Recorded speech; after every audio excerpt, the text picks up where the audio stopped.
You are a cultural pioneer, or as I'd like to say, a culture-neer. You're daring to go where others aren't willing to go. The unknown doesn't scare you, it intrigues you. You're not satisfied with the status quo. Business as usual is not in your DNA. You're done with doing the same thing and expecting a different result. You're an explorer at heart and a trendsetter by nature. You were born with purpose, called to lead, destined to make a difference. You are a culture-neer.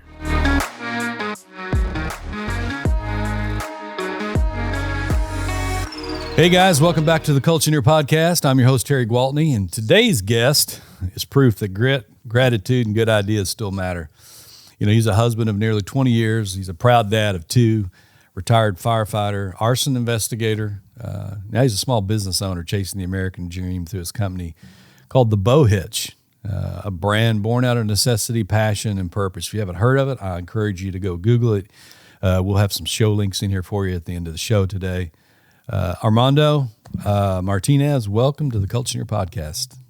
Hey, man. Honored to be here. I want to let you know, and all the other listeners, especially any new ones you might have, go back, listen to some more episodes. There's a lot of nuggets, a lot of insight, and I appreciate the time that you put into it because you guys really nail it. Appreciate you. Well, man, I appreciate that.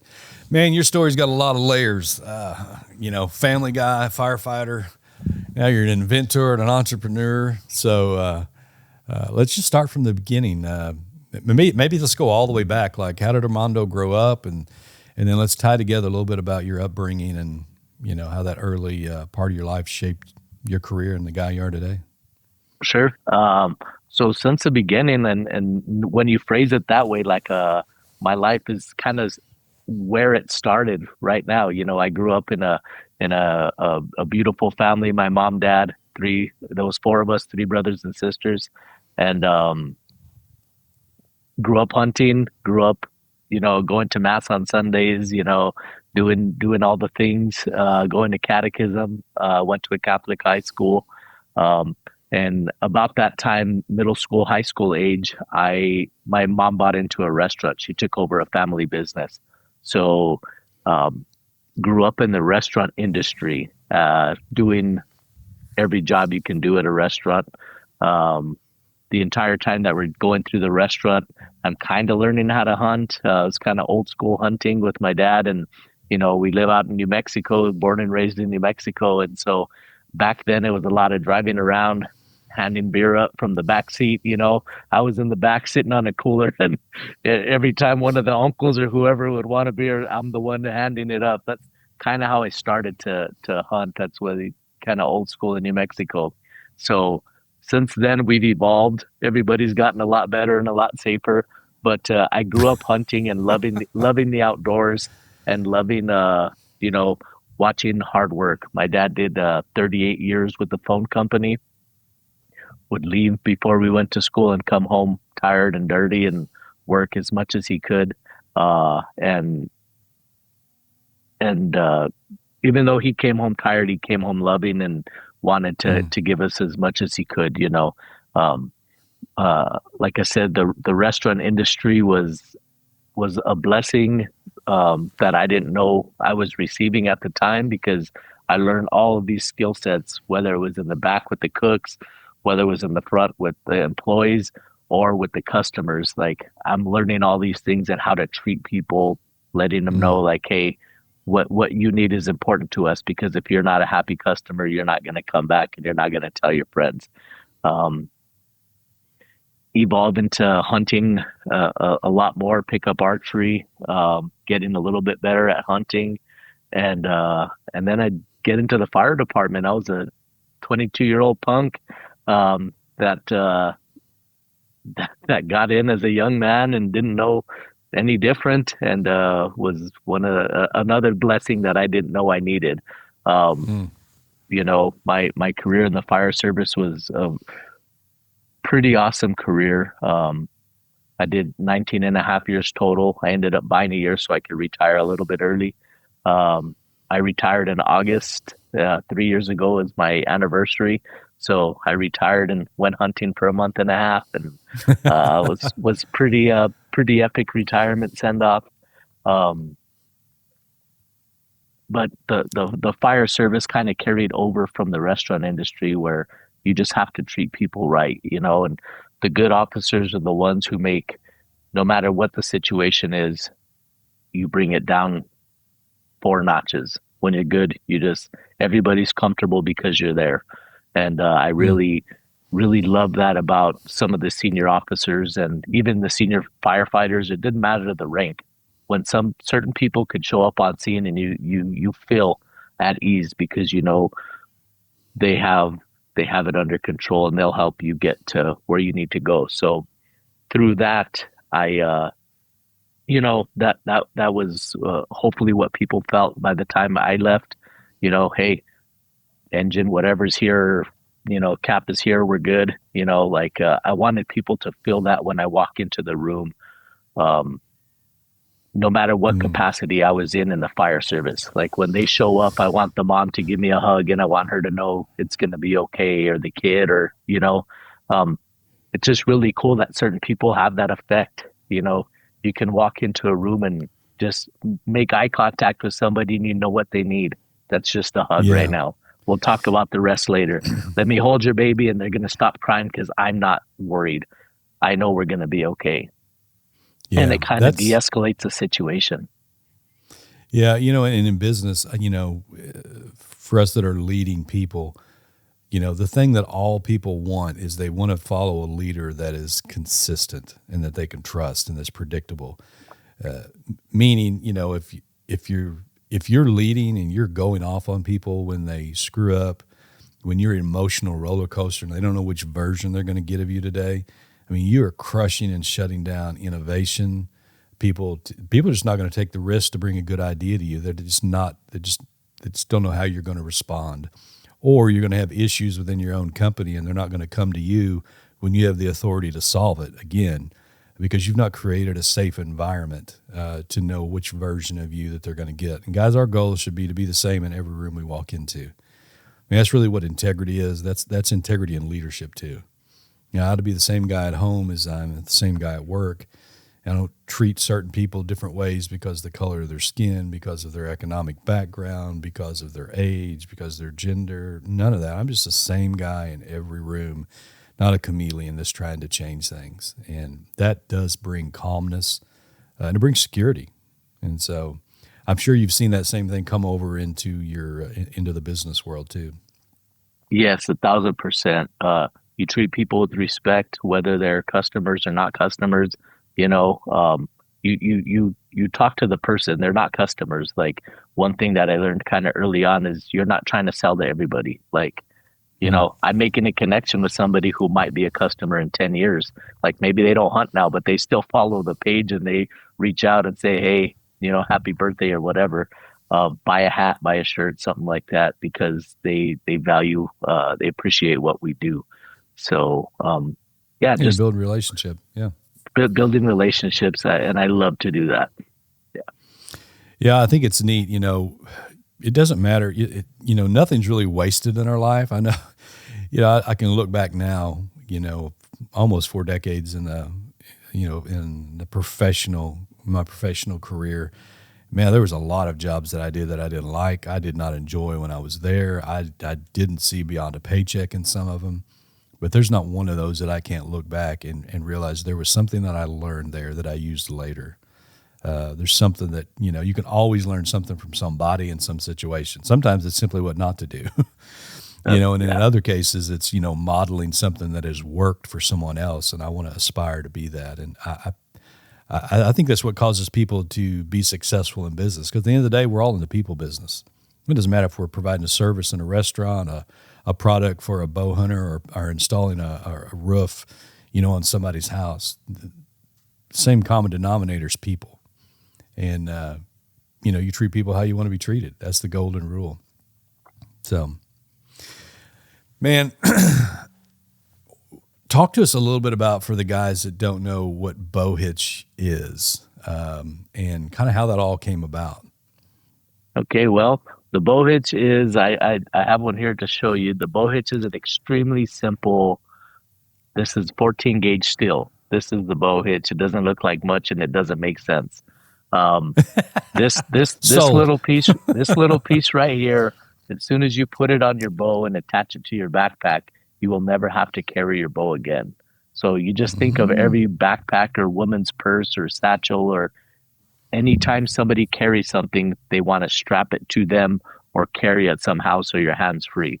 So what the bow hitch does is allows the archer, hunter to be hands free while they're bow hunting.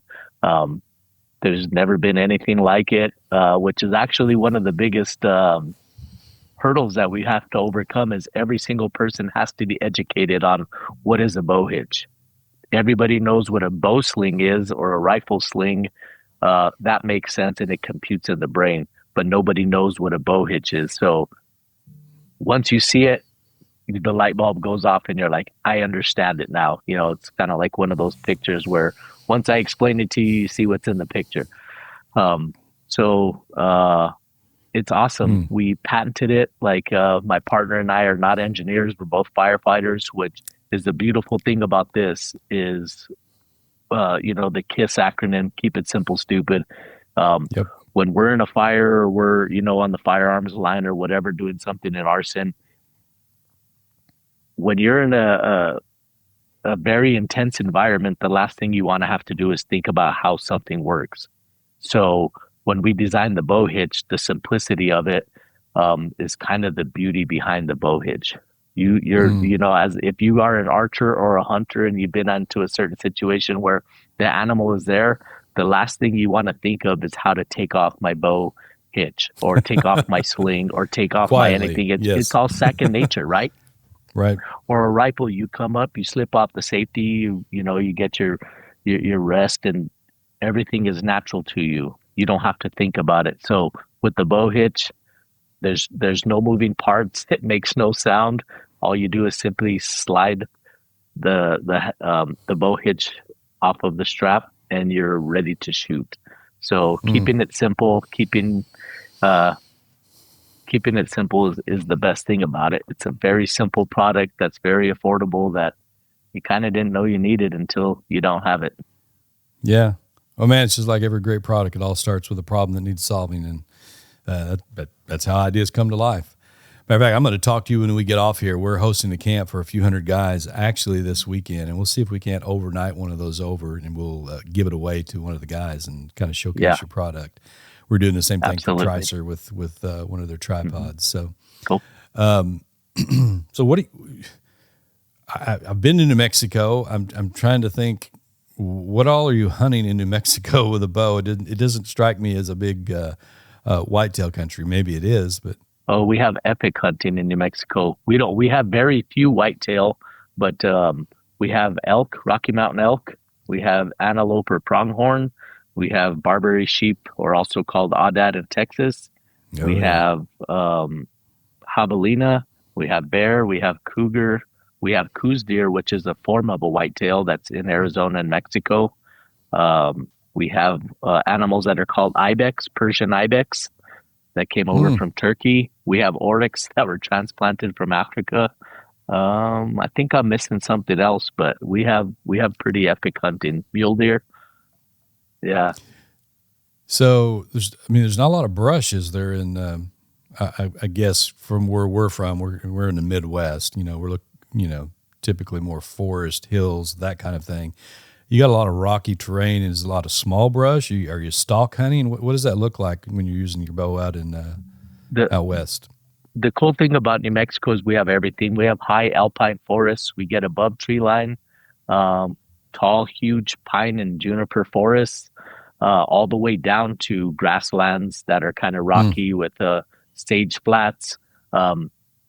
We have every type of country that you can think of as a hunter. We have very few places that are as thick as it is where you guys hunt out there. But New Mexico is absolute hunter's paradise. It would be different from you because when you come here, you'll be able to look outside and see, 10 miles in certain places, or you can also go and see 10 yards. So we have everything in between. Beautiful state, phenomenal hunting opportunities as well. That sounds awesome. Sounds to me like you ought to be a guide, and we can get some guys from the Midwest maybe, heading out your way. I do quite a bit. So you send them my way, we'll get it figured out. So in all seriousness, what do you guide for?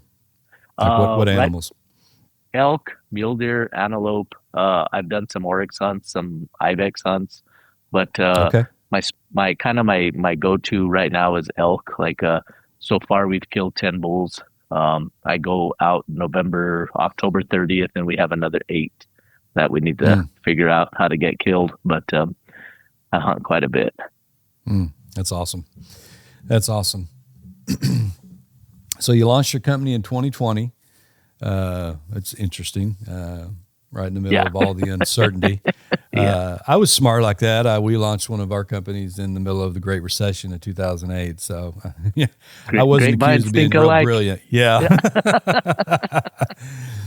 But you're growing into a respected name in the outdoor community. Talk to me a little bit about like those early challenges and how did your faith and just perseverance keep you moving forward? Because Right. Well, I everybody think loves the idea of being in business until they're in it and they realize, wow, I'm working harder for myself than I ever worked for somebody else. Oh, yeah. You know what? Small business is crazy. And I think the beautiful thing about our business is uh I didn't know. Well, you don't know what you don't know.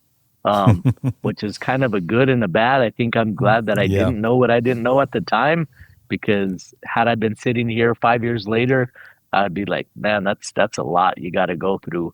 But the cool thing is we started very small, obviously from nothing, and we were able to grow one customer at a time and make a relationship with one person at a time, and then two people.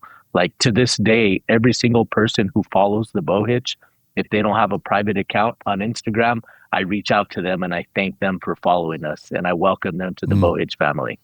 Um, mm, so since the beginning, we did that. So it's always been very customer based. Whether or not, like, we didn't know margins, we didn't know what something should cost. Like, we're pulling numbers out of thin air to say, hey, what should we charge for this? What sounds fair? What can a reasonable, like we based a lot of our stuff on firefighters. They don't get paid much, but they very much need, they don't get paid much, but they need good tools. When they're using a yeah. tool, it has to work. And That's and good. they value where they spend their money because they don't have a lot of it. So that was extremely important to us. So, we thought our price point was pretty good, which we pulled out of thin air. We started selling a few. We kind of we just learned as we went. Like the first bow hitch straps that were sewed here on my kitchen table, and they were absolute garbage. And then my auntie sold some for us, my mother-in-law, my mom, like we had everybody trying to help us out. And A true you family just don't, business. like, true family business. Like we were making like 30 at a time, 50 at a time. It was peanuts. And man, the early stages were just, we didn't know. We'd have a great idea that, some light bulb, hey, we should try this. We should try to go to a trade show. We got invited to go to a 3D archery shoot. There was a couple hundred people, and we were like, this is incredible. I can't believe I'd never been to one. Um, what it is basically a ton of targets set up that are lifelike animals. They're foam targets that are set up on a course, and people Mm, walk through this course and shoot at these animals. it's So like 3D. Yeah. it was a 3D. Yeah, it's exactly what it is. So we, I had never been to one of those, so it was cool for me. So I was learning all of this stuff at the same time we were growing this business. Just Mm, relationships, I guess the biggest part about growing the small business is, I would say, I know I could call any single person who I've been in business with or done business with and feel 100% confident that we would get, good remarks. Whether the bow hitch worked for you or it didn't, you're going to say, hey, those guys are stand up, whatever you need, whatever it takes, whether it's hunting related or not. Like I get, yeah, I don't want to go off on a tangent, but it's really cool. Like that's the best part about this business is we started really, really humble and small. We're still the same way.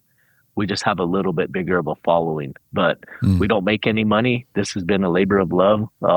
We're finally 2 years ago, we got to the point where the bow hitch income pays for all the product and everything now. So we're not coming out of pocket to pay for our trips and to rent booth space and, to buy, to buy our bag toppers and screws and all that. Like the Bow Hitch funds the Bow Hitch at this point. But we're small but mighty. We will be mighty. That's good.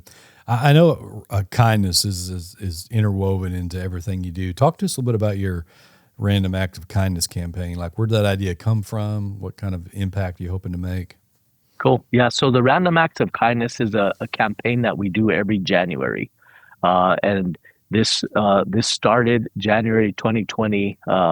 My brother had, I don't know where he got this spotting scope. He bought or won, or somehow he got this brand new spotting scope.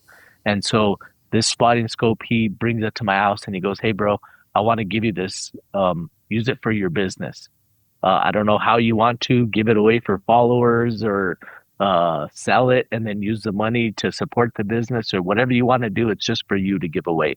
And it was worth like $1,000, something like that. So I was super, super touched by that. And I was like, I don't want to squander this. And at the time, we literally were like in the 300 followers. So I was like, I don't want to squander this opportunity. I don't want to give this away when we don't have the following that this gift deserves. I want more people to know about it. So I sat on it and I thought about it and I thought about it. And then of course COVID hits and everybody's upset with each other and they're mad about, doesn't matter. You're mad about something. You're mad about everything. So people are just bickering for no reason. Like they're just not being good people. So I came up with the idea of Random Acts of Kindness campaign where all the person has to do in order to win this spotting scope was going to be do something kind for a stranger or somebody. It doesn't even have to be a stranger. But I said, you know what? That is cool. So I'm gonna do that for the month of January. Anybody who does something kind for somebody, they have to tell us what they did in the comments of our Instagram post, and that gets them entered. And so I started doing that, and then other businesses were reaching out. They're like, "Hey, man, I want to give you something to give away. I think this is pretty epic." And so that's how it started. And I mean, we've given away a bunch of bows. We've given away access deer hunt to Hawaii and elk hunt. I mean, I don't know how much, tens of thousands of dollars that gets donated because people want to be a part of doing something kind. Yeah. So, just being good to people, man. It's so simple to give somebody a compliment or to hold the door or to,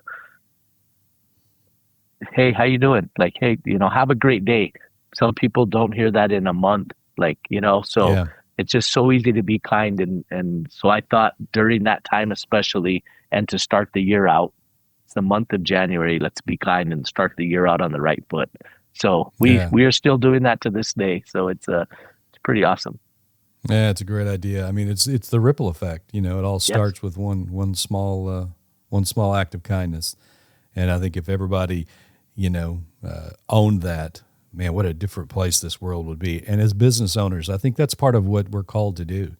It's like, it's not just what we can take; it's what we can we get back. How can we use our time, our talent, our treasure to make the world a better place that we're in? And I know Drew Miles is doing that. I think you and Drew maybe are doing something together. What's it called? Bigger Than the Hunt. Yes, sir. Yeah. And so those are just great examples of people just owning the space they're in and trying to figure out how can I just make the world a little bit better place?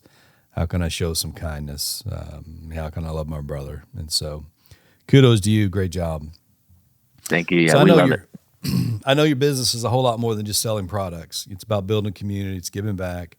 But how has that purpose shaped the way how you lead, how you market your product, how you serve your customers? Well, I mean, for me, it's all customer based. Like I just want you to be happy, right? Like anytime you have an interaction with me, like I want to be able to call you in 20 years and you say, "Hey, yeah, I remember Armando. I forgot his name, but he was a pretty cool dude and he definitely treated me right. I don't remember why we had an interaction, but I remember I liked him and he did me right." So that's really it with our business. Like any person who comes in and out, we'll, like when we go to these trade shows, we'll give you a free demo. And people are like, "What? You can use our product and you can take it out for a day or two before you purchase it." And so that blows people's mind. But I say, dude, number one, you're gonna buy it the minute I put it on your bow, and you don't have to carry your bow. You're gonna buy it. Like that happens 99.999%. Um, but I want you to want my product. I don't want to sell you anything that you don't want.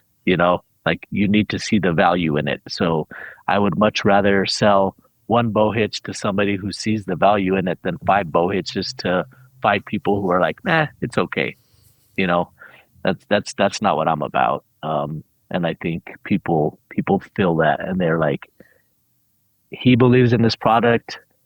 This adds value to me, and it makes my hunt easier, more successful because I'm well rested. There's a lot of benefits to it. Mm. And I see those values in the product, and I really back the people. So it makes us, I think, kind of an easy choice when people choose to spend the time to communicate with us. Yeah. So 19, 20 years of marriage. Is it 19 or is it 20? We hit 19 yesterday. Yes, sir. Whoa. Well, congratulations. Thank you. Thank you. Post anniversary there. Two kids. So talk to us about how families help keep you grounded during the ups and the downs of this business ownership, because it's not always easy. It's not easy. It is tough. And everything is centered around, does this benefit the family? Which as a young business owner, I've never owned a private business before. Like I said, I grew up in the fire service, so this is honestly uncharted waters for me, because I really just base my livelihood and what my actions are around, is this gonna have a good impact for my family? So at especially this time of the year during hunting season is hard, because when I'm gone to make money while I'm hunting, you have to justify, is this a benefit to miss a volleyball game here and there to the family because I come home with a big check at the end of the hunting season, or am I better served at home? Same thing with the business. Am I better served going and doing a show in Utah and then Idaho and then Wyoming or wherever I go? Is my time best served there? So I really have to wrap my head around that with my family. So I think this is ultimately going to be a benefit for my family as a net positive. So sometimes you got to do the push-ups before you get the nice chest, and sometimes me going on these shows and being absent is kind of me doing the push-ups and the work before we get to live the way we want to at the end. But man, I try to just make every choice, say, hey, is this going to benefit my family? That's ultimately how they play a role. That's every decision is based upon that. Yeah, it's a great filter to process everything through. It's like you were saying, everybody wants to have muscles. Nobody wants to be sore. Business at the end of the day is hard work. You got to be willing to put it in, but not at the expense of those that you love the most. And so it's just keeping them on the same page, and they share in the wins, and, they're there to help pick you up when you lose. And I think that's what helps guys sustain success, because, it's like a season in football. You don't win every game. Hopefully at the end you end up in the playoffs, and so it's about being able to sustain that over the season. So it's easy to get caught up in chasing a bunch of followers, but you've chosen to chase significance. I think in giving back, and just what we're talking about family, it's more than just dollar signs and vacations. So I'm curious, how do you keep your faith at the center when life gets busy or business just gets tough? Faith is just such a blessing to have it. And for those who don't have faith or a strong faith, like, trust in it. Like, God will never let you down. He won't give you anything that you can endure and that you can overcome. And kind of like you mentioned earlier, there's a lesson in everything. So even though you think you lost or this didn't work out well, it's because, of the greater plan, and you have to have faith in that. So for me, it's kind of like the family thing. you make every choice or I make every choice with, hey, is this going to be a net benefit for my family? How is this going to help them in the long run?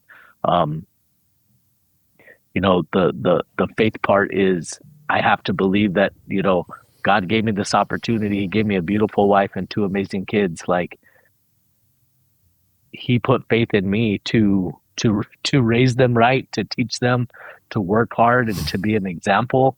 Like, that's a lot of faith right there. So um uh I put faith, back in him, that he's helping me make the right decisions, and I pray for that. Mm. There's hard days, there's good days, but a steady ship is what I you know, try to give to my family. Like, we don't have highs and lows that, like we have highs and lows, but they're not peaks and valleys. They're, Oh, there hey, you go. just like any other family. And I Yeah. think because we have faith, we know, hey, this sucks, but it's going to be okay because there's a solution to every problem. So we're going to be okay. So with Yeah. prayer, and not only my prayers, but other people's prayers for us, and us praying for other people, like, prayers count, man. They matter. I've seen miracles through my line of work. Like, there's not a doubt that God has protected me and others, and there's a plan for everything. It's good. I know every entrepreneur, you were talking about a while ago, peaks and valleys. We all hit moments of doubt. Like, man, was this the right choice? Is this run the gamut? Is my time up? Am I still relevant? Whatever the case might be. Was there ever a time you thought about quitting the Bow Hitch? No, no. Our product is our product is a phenomenal product. Everybody loves it. Like, you put it on, you're gonna love it. You're gonna see the value of it. We've expanded that into the rifle. We created a rifle sling that's called the Solution. That's the same way. As soon as Really? people put it on, they're like, dude, it didn't make sense when you were telling me about it, but now that I see it and feel it, this is epic. This is going to change a game. So we've been very fortunate to not have a point where I ever said, this isn't going to work or people don't like it. I've been, like I said, I'm very level-headed. I try to see both options, and that comes from the arson investigator. Like, you have to go in with an unbiased opinion. So for me, in business and everything, you got to see the good and the bad. Is this, another lesson, like, from my dad? If it seems too good to be true, it probably is. So I really, even if somebody gives us too high a praise, or I just have to level everything down to that middle playing field that I was kind of explaining. Like, Yeah. thank you, but I have to process this and take it into to small pieces, Yeah. and just sorry, a little tangent there. I apologize. Oh, But no. our product is so cool, and everybody believes in it. And we never borrowed money. We never overpromised anything. We never overextended ourselves as a small business. So I haven't been put in a position to make an extremely hard decision that was gonna make us or break us to this point. So talk to me a little bit about the transition. You come from a very structured career in public service to the uncertainty of entrepreneurship. How have you had to grow as a leader to make that shift, working for somebody on a team to working for yourself and the general public? How did you have to grow as a leader to make that transition? It's definitely different, like having the structured, life that I had for 19 and a half years. And I started so young, I didn't know any different. So that definitely was a change of going from, running the office 4 days a week to just kind of figuring it out. Like, hey, big fella, like, you gotta make it, you gotta figure it out. And it hasn't been too hard for me. I think because of the structure that I had in my life, I was able to kind of, hey, this is what's next. This is what we're planning for. These are the next steps. I really got ingrained in listening to podcasts and to reading, business books, and trying to learn everything I could about everything that I didn't know about business. So I wasn't totally blindsided by the new world that I was getting into. I was able to take it kind of one bite at a time and make that transition, I think, with some sort of grace. I don't feel that there was ever a rough time. It's just, you don't know what you don't know. And sometimes when I learn something new, I'm like, damn, you don't know a lot, kid. You don't know a lot, and I don't. And the part of the joy of this journey is learning of what I am learning. That humility, though, will keep you growing, and that's something you can build on. So when you think you know everything is when we all get in trouble. So yeah. You up for a couple of rapid fire questions? Yeah, let's do it. If you had to pick one word that defines your life right now, what word would you pick? Blessed. You have a favorite Bible verse or quote that kind of helps fuel your work ethic?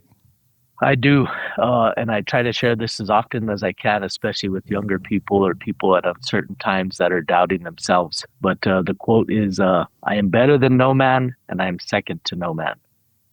And that keeps me super grounded. You know, you have a rough day, or I walk into a new room with whoever these people are that are supposed to be big deals and whatever they're big deals in. I'm like, hey, man, I deserve to be here. And same thing when I get a new person who comes to the booth and is carrying, you know, a 30-year-old bow or their first bow and has no clue on anything, or they're asking me a question about hunting that is kind of a basic question. I'm like, dude, good for you. Like, I'm not better than this person. Like, I'm put here to help this person. So that quote really, really helps me out in all the time. That's good. Do you have a daily habit that kind of keeps you grounded? I would say the biggest thing that I do daily is just tell my family that I love them. Like, I don't have a specific routine. I'm too scatterbrained to have a good routine, but my kids hear and my wife hear that every single day, no matter what, that I love them, and that kind of just resets me, and say our prayers at night, and it's all good. Start all over. Best lesson firefighting taught you about leadership? Put others first. I was an officer. I was a new officer at a small station, and Tempur-Pedic mattresses came into town, and they donated some mattresses to the fire stations, which was great because fire station mattresses are disgusting. So they only had one to drop off, and so they dropped it off, and I was there as a recipient, and we put it in the captain's office. And so the captain the next day came in, and I told him, I was like, hey man, we got the new Tempur-Pedic, and there was only one. The rest of them will come in a week or whenever they're going to come. And he told me, he goes, you never should have put that in the office. He goes, you got to take care of the guys first. They need to have it, not you. You eat last. You get the last mattress. You get the last everything. And that was a really good lesson that I learned, is you take care of your employees, and the rest will take care of itself. They need to know that they're the most important thing. Yeah. Servant leadership at its best. Favorite outdoor memory with your kids? I like telling them stories, you know, when they listen, and it puts them into the mindset, especially when we're out together. So just around the campfire, I say, hey, you know, there was this one time and grandpa did this, or uncle did this, or daddy did this, or whatever. And I think just seeing them actually engaged and listening in my element is really cool. Because if you're a good storyteller, you can put them in the seat with you or right next to you on the trail. So I think spending that time with them is important. It's good. Here's the big one. When it's all said and done, what kind of mark do you want to leave here on the earth that can't be erased?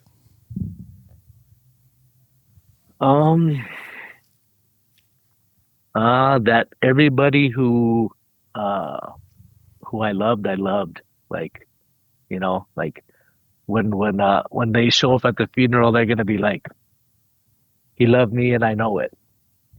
Yeah. Yeah. I want them to know that I love them. That's good. It's good. Armando, appreciate you being on the show today. Why don't you tell everybody where they can find out more about the Bow Hitch and the solution? All right, cool. Well, thank you guys again. I appreciate you sticking this out with me. You can find me at the Bow Hitch on Instagram and Facebook, and thebowhitch.com if you'd like to go to our website and check it out. Sign up for our emails. I think I've only ever sent out like 3 or 4, so that goes to show you how poor of a businessman I am. We got a lot of meat on the bone, but if you guys have any questions, just shoot me a DM. I will answer them. Maybe what we have works for you, maybe it won't, but I'd bet you that it will. We have cool products backed by good people. All of our stuff is made here in the U.S. and just honored to be here. So thank you for the opportunity to be here and for you guys listening. Well, again, thanks for being on the show. Guys, listen, wherever you are, your work, your hobby, your business, it can be a platform to shape culture, to change community. I just encourage you, lead with kindness, create that kind of culture with conviction, and just serve people with joy. Enjoy what you're doing. Remember, legacy is not so much what you leave to people, it's what you leave in people. We'll see you next time on the Culture-neer podcast. Thank you for joining us on Culture-neer, where every episode is a step forward on your leadership journey.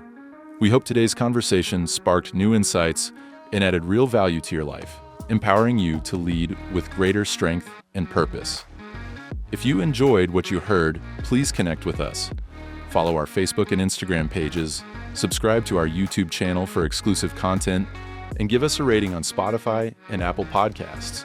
Your support helps us grow our community and continue delivering conversations that matter.